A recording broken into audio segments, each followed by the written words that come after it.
En dan is het prachtig waar. En we wien er contact het simmer waar. En het blijft simmer want maar begin juli. En haak het vooral over de temperaturen. Ja, de kunnen ze even in de dip zitten, maar de warmte blijft.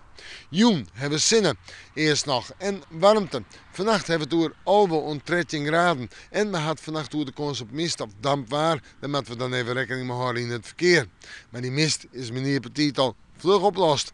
En dan de wind, die is er haast net zwak. Krijgt 1 en 2 en komt uit verschillende richtingen mooi. Nee, rustig waar vannacht. En dan morgen. Simmer. Volop simmer warmte, kan ik beter zeggen. 21, 22 graden op de Eiloon, 23 en 24 graden op het Vesterloon. Een flink warme dag. Ja, en de zinnen is er weer volop bij. Een beetje bewolking, maar de blijft er dichtbij. En de wind, en die is dan zwak ontmatig en die komt wat meer uit westelijke richtingen, denk ik. Ja, west-zuidwest, let er wat meer uit het noordwesten bij en dat jouwt dan een beetje verfrissing in het kustgebied. We gaan vooruit zien. Het weekend staat voor de door.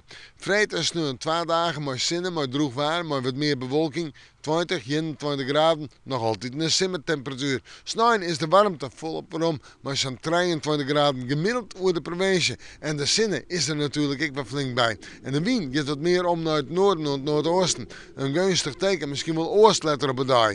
Nou ja, simmerwaar. En we moeten morgen maar weer even in het simmerwaar zien.